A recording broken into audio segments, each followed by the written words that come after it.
നമസ്കാരം. Raf talk ഫുട്ബോളിലേക്ക് അവർക്കും സ്വാഗതം. FC ബാഴ്സലോണയ്ക്ക് വേണ്ടി ഈ സീസണിൽ പൊളിച്ചടുക്കിയ പ്രകടനം നടത്തിക്കൊണ്ടിരിക്കുന്ന താരമാണ് ബ്രസീലിയൻ സൂപ്പർ താരം റാഫീഞ്ഞ. പക്ഷേ റാഫീഞ്ഞയെ തുടർച്ചയായ രണ്ടാമത്തെ മത്സരത്തിൽ ഹൻസി ഫ്ലിക്ക് പുറത്തിരുത്തിയിരിക്കുന്നു. എന്താണ് ഫ്ലിക്ക് ഉദ്ദേശിക്കുന്നത് എന്നുള്ളതാണ് ഇപ്പോൾ ആരാധകർ ഉറ്റുനോക്കുന്നത്. ശരിയാണ്, ഒസാസുനക്കെതിരെയുള്ള കളിയിൽ റാഫീഞ്ഞയെ കളിപ്പിക്കാൻ പറ്റുമായിരുന്നില്ല. അദ്ദേഹം തൊട്ട് തലേന്നാണ് ബ്രസീലിൽ നിന്ന് ആ മത്സരം കഴിഞ്ഞ്, ബ്രസീൽ ഇൻ്റർനാഷണൽ മത്സരം കഴിഞ്ഞ് തിരികെ എത്തിയിട്ടുണ്ടായിരുന്നു. അപ്പോൾ പിന്നെ കളിപ്പിക്കില്ല എന്നുള്ളത് സ്വാഭാവികം. പക്ഷെ അത് കഴിഞ്ഞിട്ട് ദിവസങ്ങൾ കടന്നു പോയിട്ട് ഈ കളിയിൽ എന്തുകൊണ്ട് കളിപ്പിച്ചില്ല?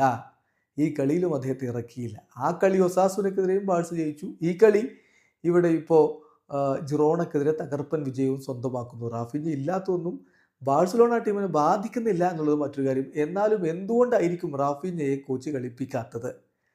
അതിനെക്കുറിച്ച് കളിക്ക് മുമ്പ് ചില കാര്യങ്ങൾ ഹൻസി ഫ്ലിക്ക് പറഞ്ഞിരുന്നു. അതാണ് നമ്മൾ പരിശോധിക്കുന്നത്. റാഫീഞ്ഞ ചൊവ്വാഴ്ചയാണ് തിരികെ എത്തിയത്, ഇൻ്റർനാഷണൽ ബ്രേക്ക് തിരികെ എത്തിയത്. അതുകൊണ്ട് തന്നെ ഞങ്ങൾ അദ്ദേഹത്തിന് കുറച്ചധികം സമയം റിക്കവറിക്ക് വേണ്ടി കൊടുക്കാൻ തീരുമാനിച്ചു. അത് മാത്രമാണ് ഉണ്ടായിട്ടുള്ളത്. ഒരു പക്ഷേ ഈ മത്സരത്തിൽ സെക്കൻഡ് ഹാഫിൽ കുറച്ച് മിനിറ്റുകൾ അദ്ദേഹത്തെ കളിപ്പിച്ചേക്കാം എന്ന് ഫ്ലിക്ക് പറഞ്ഞിരുന്നു. പക്ഷെ പിന്നെ കളിപ്പിച്ചില്ല എന്നുള്ളത് വേറെ കാര്യം. കാരണം കളിപ്പിക്കേണ്ട കാര്യമുണ്ടായിരുന്നില്ല. ബാഴ്സലോണ കളി കൺട്രോൾ ചെയ്തു, വിജയിച്ച് കയറി. അപ്പോൾ അതുകൊണ്ടായിരിക്കും കളിപ്പിക്കാത്തത്. എന്തായാലും മറ്റു പ്രശ്നങ്ങളൊന്നുമില്ല.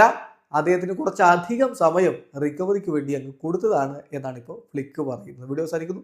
ഫുട്ബോൾ ലോകത്ത് കൂടുതൽ വിശേഷങ്ങളുമായി റാഫ് ടോക്സ് കൊണ്ടുവെത്താം.